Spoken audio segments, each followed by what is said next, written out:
Mrs. Anderson, did you eat the strawberries that were in the fridge again? I was saving those for myself. Oh my, I'm sorry. I made some strawberry jam with them. I can't believe you. Those were expensive.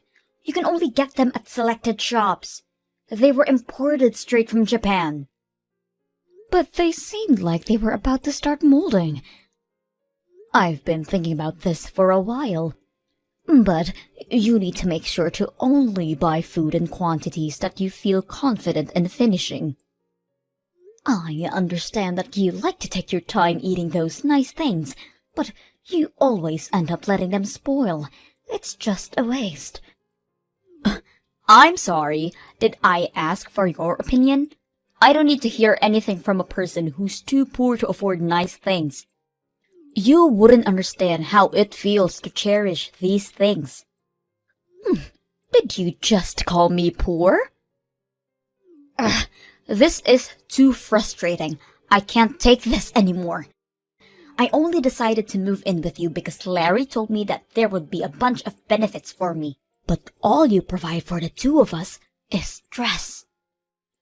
What? You use the nice things that I buy without any permission. You only pay a small fraction of the rent. And worst of all, you don't even spoil your daughter-in-law, regardless of how much she's done for you.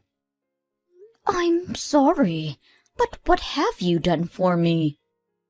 I let you live with me. Didn't Larry let you know that he wanted to live with me before the two of you decided to get married? That doesn't matter. I can't take this anymore.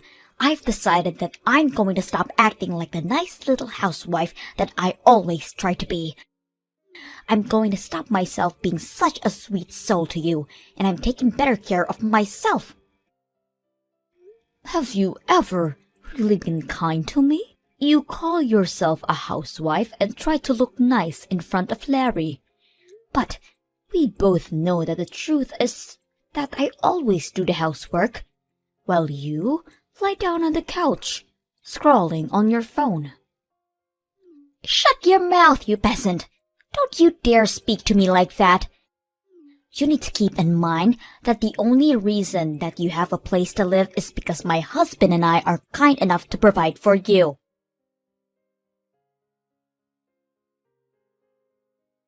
Larry, I need to tell me what you told Molly to convince her to live with me.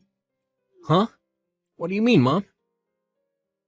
She just threw all of her anger at me, that this isn't what she signed up for, and that you told her that there would be benefits on her side by living with me. She even went as far to call me a peasant, and that I should be ashamed of not being able to spoil her. Molly told me that you were the one who came up with the idea to live with me and that you convinced her to do so. So I need to know what you told her. Just come clean with it. I need to know this to straighten out this whole situation. Besides, I've been having a feeling that you're lying to me for a while now. What? I mean, you had a bunch of money inherited to you when Dad died, didn't you? You worked at a decent company, so I imagine the insurance was great. Therefore, I figured that you had enough to be well off for the rest of your life. Maybe even better than well off. So I told Molly that you would support us a pretty good amount per month if we let you stay over at our place. So we had a discussion and decided that it would be best to rent the money that we need for now and have you support us to pay it back. And you tried to ask me to live with you guys without raising any suspicions by keeping something so huge from me? Wow. I remember how happy I was when Molly told me that she wanted to keep me close for when I grew old. It was all about just money. Huh. You don't have to say it like that, Mom. Don't you enjoy our company? After finding out about your motives, no, I don't. You turned Molly into a cold-hearted liar. Now all she does is complain about my presence and call me poor. I should never have even bothered living with the two of you. So explain everything to Molly right now. that there was never a conversation about me providing for the two of you and that you lied about it. And while you're at it, apologize and tell her that you'll single-handedly provide for her from now on. What? How did our conversation end up in that direction? You're supposed to be understanding and help us more with future payments. Why would I do that? Because Molly isn't the same girl as the girl I met either. Ever since my salary started going down, she's been constantly irritated about my presence too. And thanks to that, she and I haven't been doing so well as a couple. I can't say that I didn't notice how her behavior towards you had changed as well. Even in this situation, I believed that you would help me. Because you're my mother, and that's what mothers should do for their sons. But you didn't even bother offering help, and now you're trying to abandon me in this situation and leave everything in my hands. Don't you see how harsh you're being? You're my mother, so do something. Are you kidding me? How old are you? Someone your age needs to pick up their crap and finally become independent. I'm the one who should be asking you if you're kidding me right now. What kind of mother behaves like that to her son? If you're going to be so cold, then fine. I see how it is. I could kick you out of the house as soon as I want. You are going to kick me out? Even though you're the one who suggested that I live with you in the first place. If that happens, you're going to be in big trouble, aren't you? You sold our house and all of the land that you owned before moving in with us. You have nowhere to go back to, right? You don't want to become homeless at that age, do you? All you have to do to avoid that outcome is to stay in that house and keep paying your rent to us. I can't believe this. You're threatening me. I've raised my son into a monster. Come on, I'm just negotiating, Mom. Besides, you still have the money that you earned by selling our old house, didn't you? I'm sure it wouldn't hurt to pay a little bit of rent every month. I look forward to our business together. Well, we couldn't have had such a nice house without you, so thank you for your support. When are you going to pay your rent for this month? Larry told me that you would be paying $3,000 for rent this month. Why have you not still paid us? What? 3,000? What kind of joke is that? Are you telling me that Larry lied to me again? Why does he always lie to get out of trouble when he knows that he's going to get caught? Never mind then. I'll just tell you myself. Larry and I will be asking for $3,000 each month as rent from now on. Are we clear? You can manage to do that, right? No, I can't. I already pay an amount that will pay well over my expenses in a month, and now you're asking for $3,000 a month? I'm only paying the same amount that I used to. $1,000 for each month is enough. I guess this means our negotiation has failed. I'll pack up your things and leave them outside. So gather those things and please leave. What? This is your last chance to change your mind. If you promise to pay $3,000 every month, then we'll let this incident slide. I won't throw your things outside. So, what's it going to be? Are you going to pay $3,000 each month as rent? Or are you going to be homeless and spend your nights on a bench in a park? Feel free to make the choices that fits your preference. I can't believe you. You can't just kick someone out like that. As you've already figured out by now, I'm barely getting by at this point, thanks to your dumb little son who couldn't manage to keep his job. We don't have the option to keep another mouth to feed for free. You don't keep me around for free. I pay my part of the expenses. And you say that you don't have the option, but I don't see you getting a job either. Stop arguing with me. My job is to take care of the house. I'm not going to go out and work like a peasant, so you need to pay rent and account for that. How does that make any sense? But you choose to ignore our needs and neglect your part in supporting us. Have you used up all of the money that you earned through selling your house already or something? It's my money, and I get to use it however I want. How selfish can you be? You use all of your money for yourself while your son and daughter-in-law are struggling to get by. I can't imagine how easy it must be to rely on someone else to live while not making any contributions whatsoever. But that ends now. If you can't pay your rent, then get out of my house this instant. So that's all I was to you, huh? You never cared about me.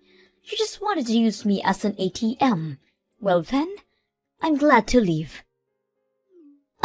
Shut up, you poor old hag. I mean, what else did you expect to be to us? The only good that you do is pay us, so I think it's fair that we only see you as an ATM. You're not worth the space in our house. You need to leave and never show up ever again. There's literally no point in letting you live with us, you parasite. I guess I'll move into the luxury nursery home with a built-in country club in the town next door. Seriously? I guess he got his habit of lying from you. I'm being serious. And where on earth do you think you're going to get the money for that? I have every single cent that I need to afford it. I currently have $2 million worth of assets. So you can probably do the math that I have enough to spend a lifetime in a nice place like that. 2 million? How? I think I'll get going now. I promised my friend that we would go have some tea together, so I'll go do that. As a matter of fact, I'll stay at a friend's house for the night, so please leave my things at your front door. I'll be moving into my dream environment after that, so you won't have to see me ever again. I can't tell if you're joking. You're kidding about the $2 million, right? Even if your husband passed away and left an inheritance, $2 million is unrealistic.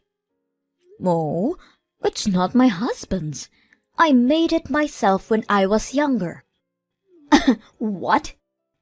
Yes, I bought some real estate with the money that my husband left behind, so I have $5 million if you include that.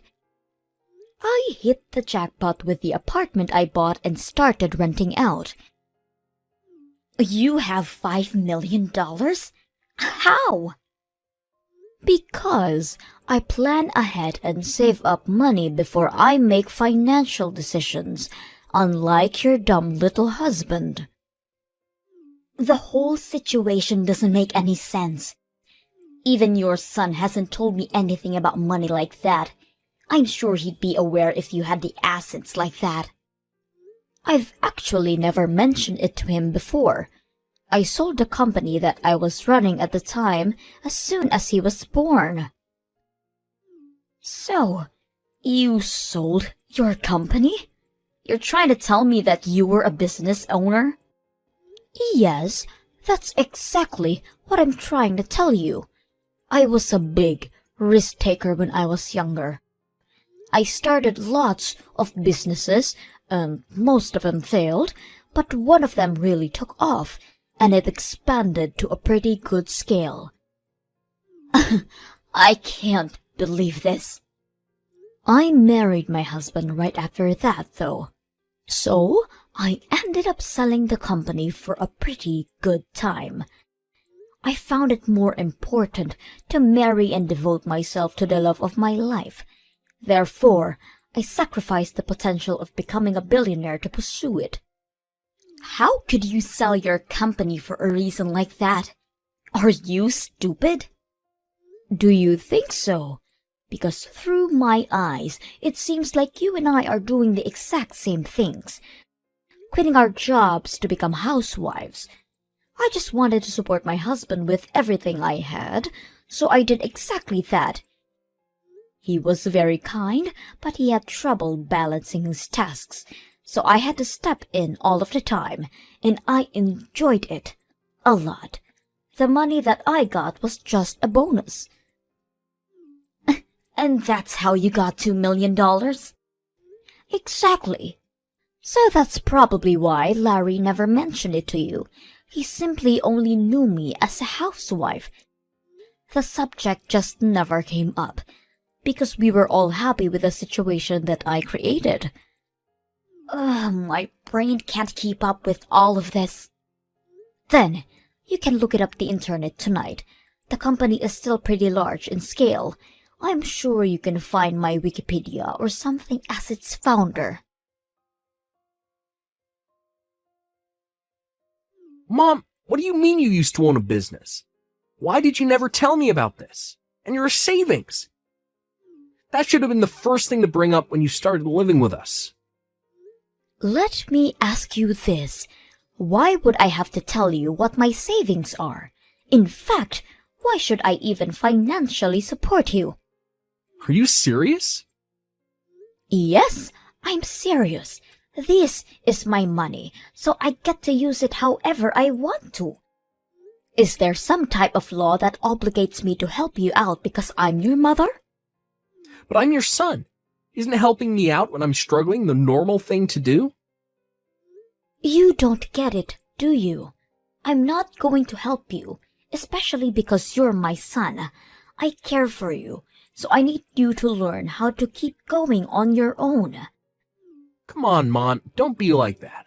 Look, I'm sorry about all of the things that Molly said to you. I really am. And I'll make sure that she understands her faults too. So, can you please come back and live with us? Molly is saying she'll do all the housework from now on, but I'm sure things are going to work out this time. All you need to do is support us the way you always did, and all are going to be well. Sorry, but I just finished signing up for the nursing home that I was talking about earlier. So, no, I won't be moving back with the two of you anymore. What? Have you already finished signing up? I mean, I can't just stay at a friend's house forever, can I? The place I'm moving to has a whole building to itself, so I'll be spending the rest of my life shopping and sipping margaritas next to a pool. My friend even said that she's moving in with me, so we'll be having the time of our life. They own a whole building? And a country club is inside. How much is that going to cost you? You could save so much money living with us instead. I'd rather use everything I have on myself than let you two parasites steal from me. I hope you and Molly live happily alongside each other. Don't mind me anymore. The poor old hag will be living in a beautiful nursing home with everything she needs to be happiest she could be. Mrs. Anderson, what have you done? What are you talking about? You know what I'm talking about. I really don't. The neighbors, they kept staring at us like we're criminals. And when we approach them, they won't even look at us in the eye. It's very difficult to live comfortably when you're surrounded by people who treat you like that. And why do you suppose that I was the one who did something? Because we haven't done anything to any of them. And this all started as you left our house. Well, I'm so very sorry for the two of you. It might be because I stopped donating to the city. What do you mean? I'd actually been donating to the city for a long while now. You know, giving back to your community feels great. So I'd make large donations towards schools in this area. I also donated all of the money that was used for the furniture of the city hall that was built up a while ago. I'd make donations like the above every year. You do all of that for people that you've never even met? But you still can't pay for our house. How is that fair? Because a couple of adults should be able to account for their own expenses on their own. I lived in that city, and the responsibility was partially mine. So even though I'm not strong enough to participate in volunteer activities, I contribute by using my wealth for the good. But now that I've left that town, I've stopped making those donations. It's not my responsibility anymore. What are we supposed to do now? Everyone knows that the two of us were the reason that you had to leave. So everyone in the city thinks of us as nuisances now? I mean, there aren't many people who are capable of making donations that scale every year. So I guess there won't be anyone to replace me. But it's none of my business anymore, and I have to go easy on spending to keep living in this environment. So all I can say is good luck. What do you mean, good luck?